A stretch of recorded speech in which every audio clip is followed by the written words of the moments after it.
بسم اللہ الرحمن الرحیم۔ قرآن کا پیغام، پارہ نمبر 1۔ یا ایھا الناس اعبدوا ربکم الذی خلقکم والذین من قبلکم لعلکم تتقون۔ ایک اللہ ہی کی عبادت کرو۔ آیت نمبر 21 اور 22 میں اللہ تعالیٰ فرماتے ہیں، اے لوگوں، اپنے اس پروردگار کی عبادت کرو جس نے تمہیں اور ان لوگوں کو بھی پیدا کیا جو تم سے پہلے گزرے ہیں، تاکہ تم اللہ سے ڈرنے والے بن جاؤ۔ وہ پروردگار ایسا ہے جس نے تمہارے لیے زمین کو بچھونا بنایا اور آسمان کو چھت بنایا اور آسمان سے پانی برسایا، پھر اس کے ذریعے تمہارے رزق کے طور پر پھل نکالے۔ لہٰذا اللہ کے ساتھ کسی کو شریک نہ ٹھہراؤ جب کہ تم یہ سب باتیں جانتے ہو۔ قرآن کریم اللہ کی سچی کتاب ہے۔ سورہ بقرہ آیت نمبر 23-24 میں یہ بات بتائی گئی ہے کہ قرآن کریم اللہ ہی کا کلام ہے۔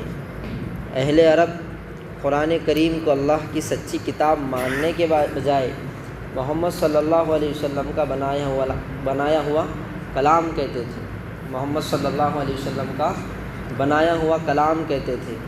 اللہ تعالیٰ نے ان کو صاف اور واضح الفاظ میں فرمایا، اگر تم کو قرآن کے اللہ کا کلام ہونے کے بارے میں شک ہے تو قرآن جیسی ایک چھوٹی سی صورت ہی بنا کر لے آؤ، اور اللہ کے علاوہ جس کی مدد حاصل کرنا چاہو کر لو، مگر وہ اپنی فصاحت، بلاغت اور زبان دانی پر ناز کرنے کے باوجود آج تک اس بات کا کوئی جواب نہیں دے سکے اور نہ آئندہ دے سکیں گے۔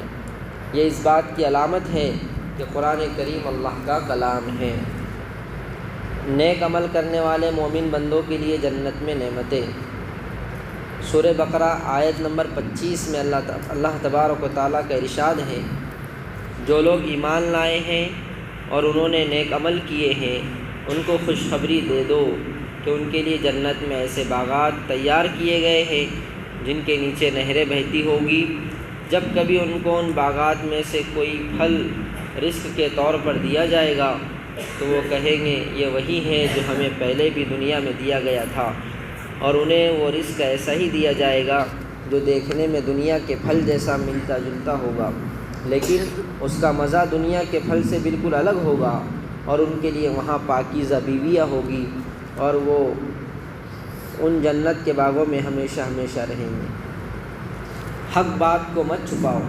سورہ بقرہ آیت نمبر 41-43 میں اللہ تبارک و تعالیٰ کا فرمان ہے، میری آیتوں کو معمولی سی قیمت لے کر نہ بیچو، اور کسی اور کے بجائے صرف میرا خوف دل میں رکھو، اور حق کو باطل کے ساتھ مت ملاؤ، اور نہ حق بات کو چھپاؤ جبکہ اصل حقیقت تم اچھی طرح جانتے ہو، اور نماز قائم کرو اور زکوٰۃ ادا کرو، اور رکوع کرنے والوں کے ساتھ رکوع کرو۔ نیک کام کی دعوت دیتے ہوئے خود بھی عمل کرو۔ سورہ بقرہ آیت نمبر 44 میں اللہ تعالیٰ فرماتے ہیں، کیا تم دوسرے لوگوں کو تو نیکی کا حکم دیتے ہو اور خود اپنے آپ کو بھول جاتے ہو؟ کسی نعمت کے نہ ملنے پر صبر کرو اور نماز پڑھو۔ سورہ بقرہ آیت نمبر 45-46 میں اللہ تبارک و تعالیٰ ارشاد فرماتے ہیں، صبر اور نماز سے مدد حاصل کرو۔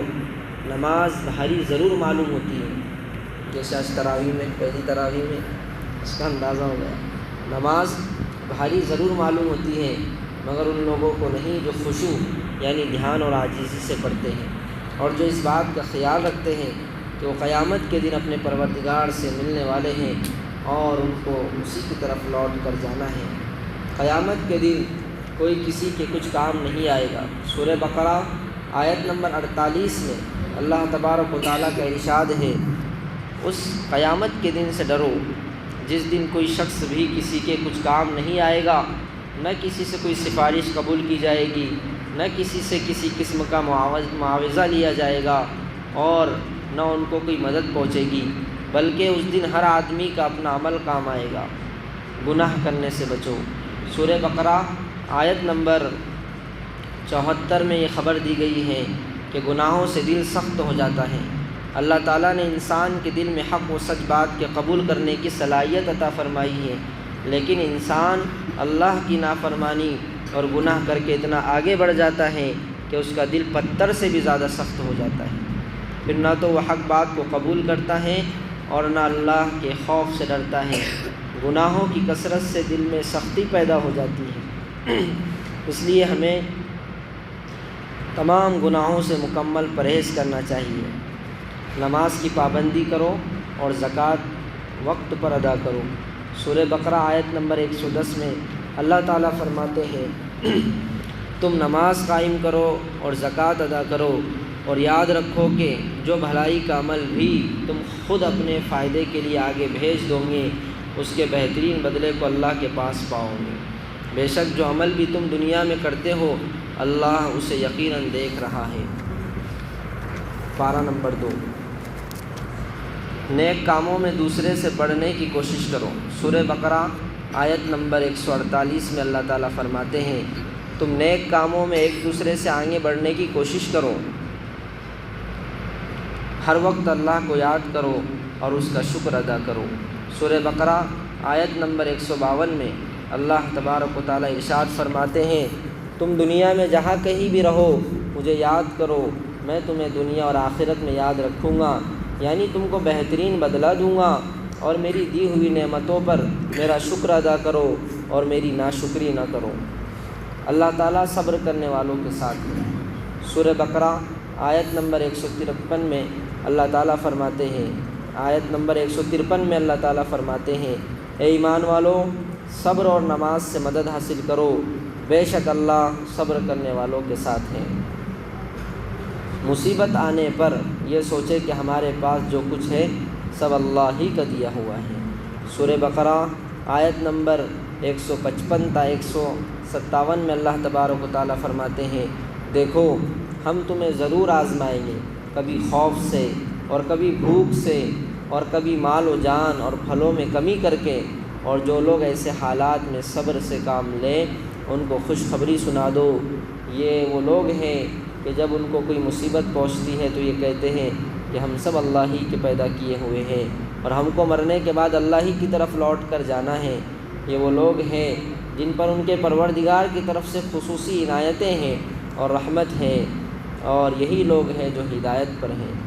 شیطان کی پیروی مت کرو۔ سورہ بقرہ آیت نمبر 168 اور 69 میں اللہ تبارک و تعالیٰ فرماتے ہیں اے لوگو زمین میں جو حلال اور پاکیزہ چیزیں ہیں وہ کھاؤ اور شیطان کے پیچھے نہ چلو، یقیناً جانو کہ وہ شیطان تمہارے لیے کھلا دشمن ہے۔ وہ تو تم کو گمراہ کرنے کے لیے یہی حکم دے گا کہ تم برائی اور بے حیائی کے کام کرو اور اللہ کے ذمے وہ باتیں لگاؤ جن کا تمہیں علم نہیں۔ حلال اور پاک رزق حاصل کر کے دکھاؤ۔ سورہ بقرہ آیت نمبر 172 اور 73 میں اللہ تعالیٰ فرماتے ہیں اے ایمان والو جو پاکیزہ چیزیں ہم نے تمہیں رزق کے طور پر عطا کی ہیں ان میں سے جو چاہو کھاؤ اور اللہ کا شکر ادا کرو، اگر واقعی تم صرف اسی کی بندگی کرتے ہو۔ اس نے تو تمہارے لیے بس مردار جانور، خون اور سور حرام کیا ہے، نیز وہ جانور جس پر اللہ کے سوا کسی اور کا نام پکارا گیا ہو، یعنی اللہ کے علاوہ کسی اور کے نام پر ذبح کیا گیا ہو، وہ بھی حرام ہو جاتا ہے۔ ہاں اگر کوئی شخص انتہائی مجبوری کی حالت میں ہو اور اس کے پاس کھانے پینے کے لیے کوئی اور چیز نہ ہو اور ان حرام کردہ چیزوں میں سے کچھ کھا لے جبکہ اس کا مقصد نہ لذت حاصل کرنا ہو اور نہ وہ ضرورت کی حد سے آگے بڑھے، یعنی اتنا ہی کھائے جس سے جان بچ جائے، تو اس پر کوئی گناہ نہیں ہے۔ یقیناً اللہ بہت بخشنے والا بڑا مہربان ہے۔ اللہ سبحانہ و تعالی ہم سب کو قرآن کے پیغام پر عمل کرنے کی توفیق عطا فرمائے۔